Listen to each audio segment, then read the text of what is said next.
भगवान ने महत्व दिया आत्मार्थी बनो। मिथ्यात्व है, सबसे पहला मिथ्यात्व क्या है कि जो है नहीं उसको अपना मान लेना, मिथ्या ज्ञान को। जैसे शरीर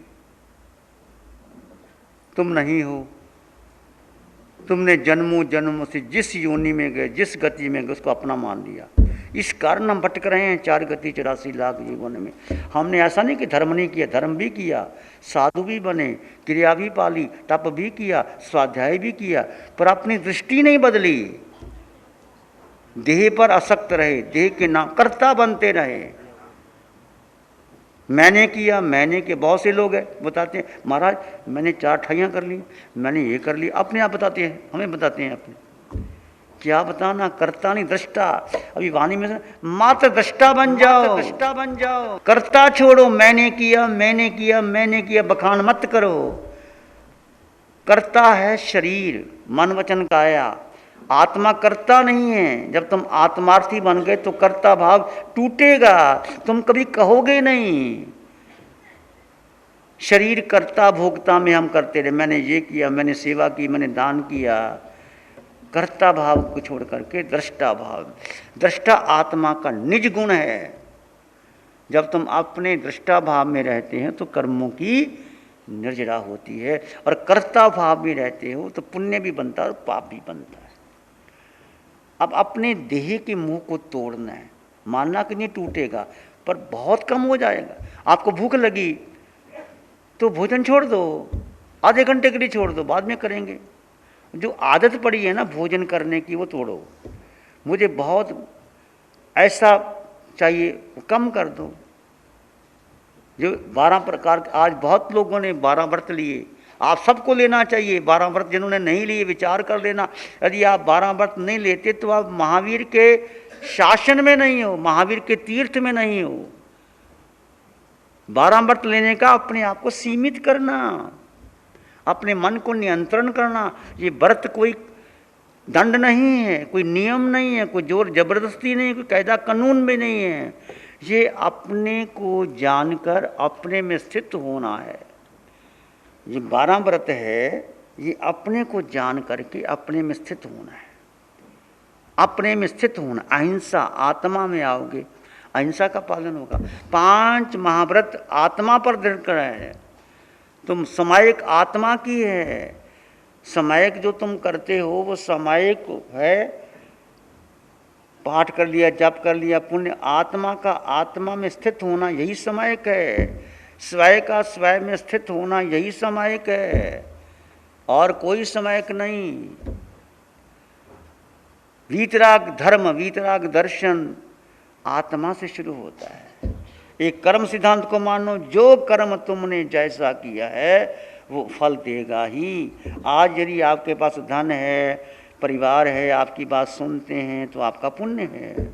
कल को यदि कोई रोग आ गया, आपकी बात कोई नहीं सुनते, नुकसान हो गया, तो आपका पाप कर्म का उदय आया है। कोई बात नहीं, होता है कभी पुण्य कभी पाप। इसको ऐसे ले लेना, इसको धर्म में नहीं गिनना कि मैं धर्मवान हूँ। धर्म के से कोई संबंध नहीं। को अपने को जानो और अपने को समझो कि तुम कौन हो। मैं आत्मा।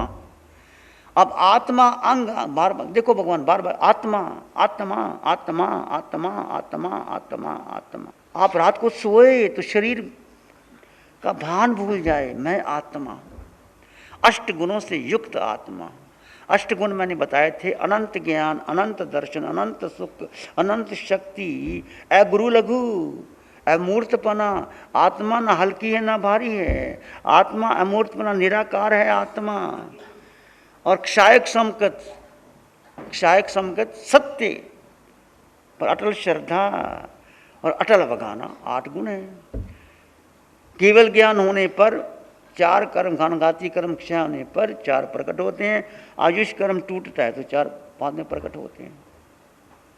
तो तुम आत्मार्थी बनो। यदि आत्मार्थी बन गए तो निश्चय मोक्ष जाओगे।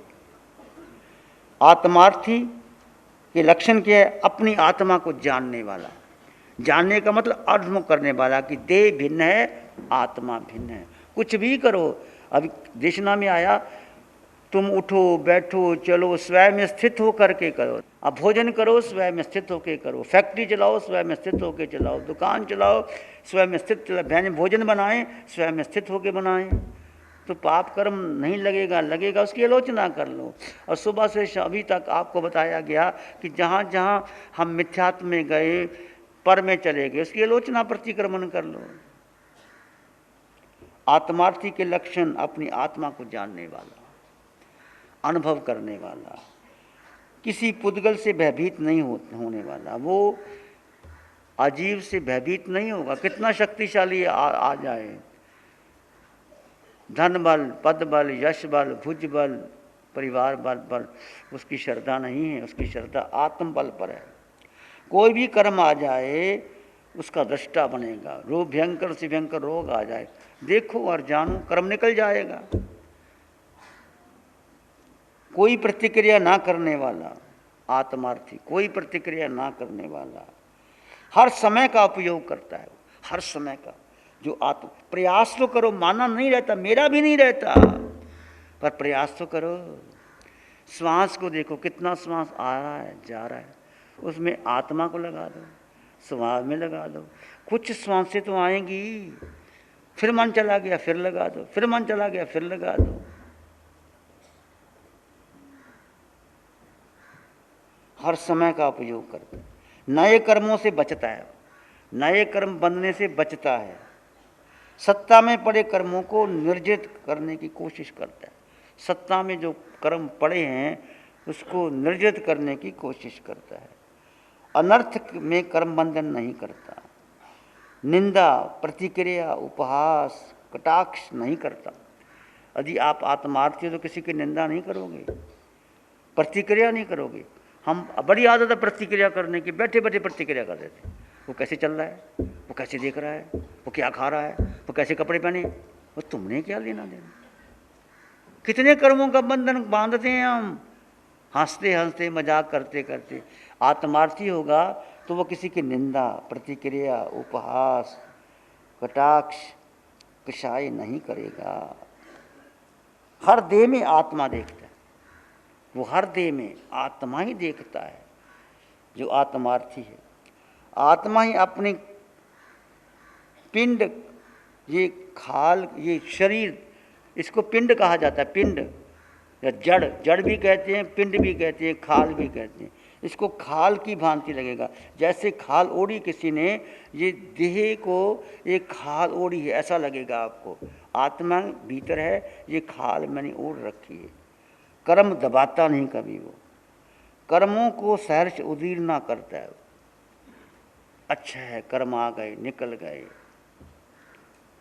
वो देह के लिए कार्य नहीं करता, कार्य हो गए सारे, पर वो देह के लिए नहीं करता, सब कुछ आत्मा के लिए करता है, स्वयं स्थित होकर। सुख की याचना नहीं करता कि मुझे सुख मिले, मुझे ऐसा मिले, संयोग की चाहना नहीं करता कि मुझे अच्छे संयोग मिले, ये मिल जाए वो मिल जाए। आत्मार्थी का सुख देह के अधीन नहीं है, पुद्गल का। ये देह पुद्गल से बना है, पुद्गल का मतलब जो गलता है, सड़ता है, विध्वंस होता है, नष्ट होता है, वो पुद्गल है। शरीर पुद्गल से बना हुआ है, ये जलेगा, राख हो गई, ढेर बन जाएगा, पुद्गल के अधीन होता है। ये आत्मार्थी के लक्षण है।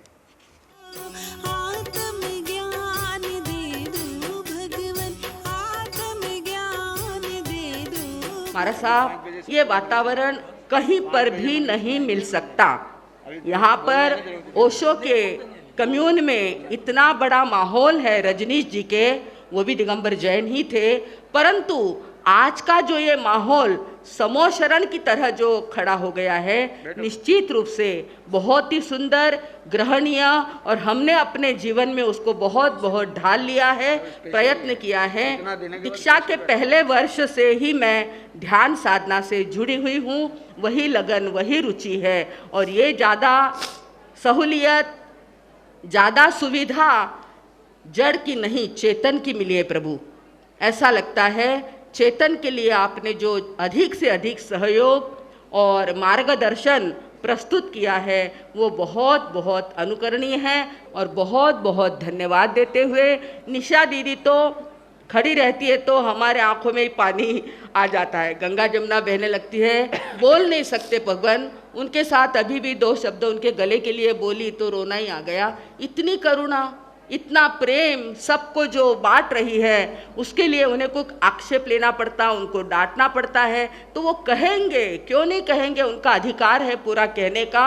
हम सब आत्माओं के लिए वो जो शब्द बोलते हैं इतना सुंदर और इतना बढ़िया, ये आपके निमित्त से हुआ प्रभु। हमारा उपादान तो था, परंतु निमित्त कौन बने हैं? बोलो सगड़ा, कई वाटे थाने निमित्त कौन बन्या ना? आठे लाया अपला ने, आठे बैठायो, और ऐसे पुनः जैसे शरीर में उनको धीरे धीरे होगा, पुनः वालों का ओघ भी आएगा और ये जगह भी कम पड़ेगी प्रभु। और इस प्रकार का वातावरण बहुत बहुत प्रशंसनीय, अनुकरणीय, वंदनीय, आदरणीय ऐसा है। ऐसी सबकी तरफ से, हमारी बहनों की तरफ से, भाइयों की तरफ से भावना व्यक्त करते हुए, और हमारे साध्वी मंडल की तरफ से, हम खड़े नहीं हुए पर सभी साध्वी मंडल की तरफ से आपके चरणों में बारंबार वंदन नमस्कार करते हुए धन्यवाद।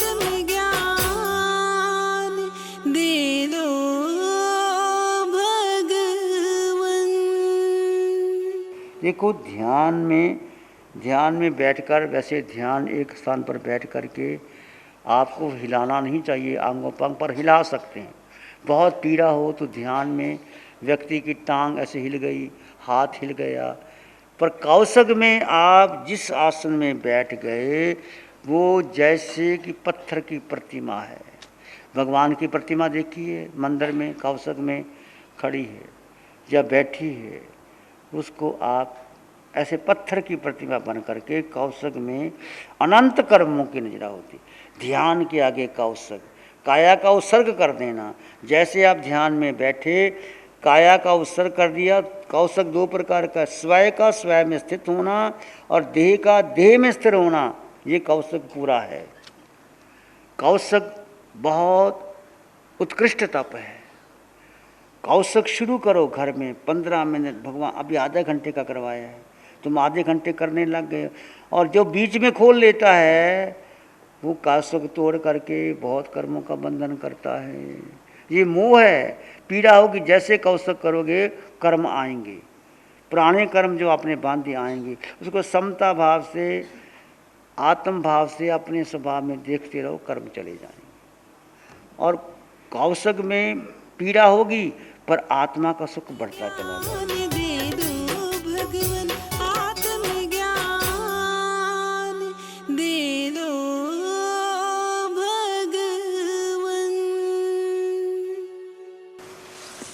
ध्यान करेंगे, आंखें बंद कर लीजिए। मन वचन काया शांत, शरीर शांत, विचार शांत, सृष्टि शांत, वातावरण शांत, हर दिशा, हर किनारा शांत शांत शांत। सिर के सिरे से पांव के अंगूठे तक अपने भीतर शुद्ध चेतना का एहसास कीजिए।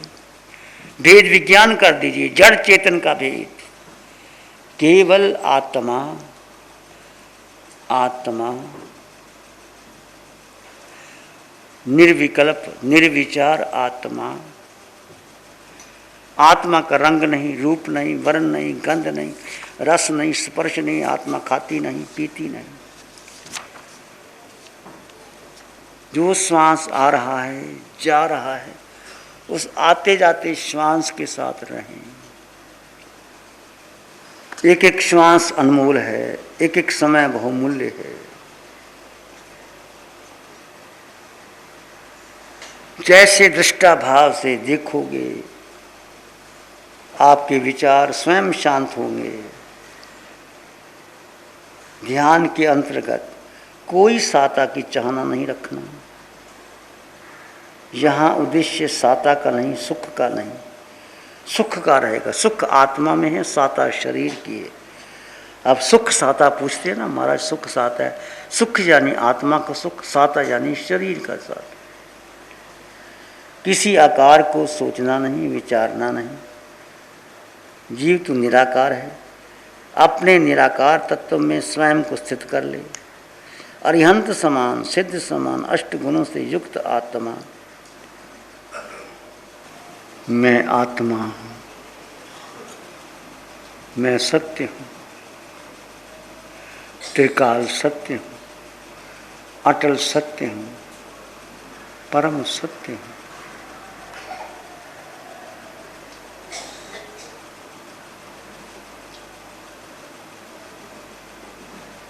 इस आत्मा को जानो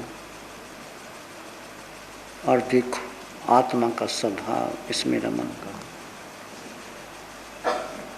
इसी में एक लंबा गहरा श्वास लें। अरिहंत परमात्मा के चरणों में अनंत कृतज्ञता ज्ञापित करो। एक और लंबा गहरा श्वास। अरिहंत परमात्मा को नमन और वंदन। दोनों हाथों को आंखों पे ले जाओ। हल्का सा स्पर्श, धीरे से आंखें खुल सकती हैं। नमो अरिहंताणं, नमो सिद्धाणं, नमो आयर्याणं, नमो अवज्झायाणं, नमो लोये सब साहुणं, धम्मो मंगल मुकीठम अहिंसा संयमो तवो देवावित्तं नमं संति जस धम्मे श्यामनो। श्री चत्तारी मंगलम, अरहंता मंगलम, सिद्धा मंगलम, साहु मंगलम, केवली पणत्तो धम्मो मंगलम। चत्तारी लोग उत्तम, अरहंता लोग उत्तम, सिद्धा लोग उत्तम, साहु लोग उत्तम, केवली पाणत्तो धम्मो लोग उत्तम। चत्तारी शरणं पवज्जामि, अरहन्ते शरणं पवज्जामि, सिद्धे शरणं पवज्जामि, साहु शरणं पवज्जामि, केवली पाणत्तं धम्मं शरणं पवज्जामि। चारे शरण हरण जगत में और न शरण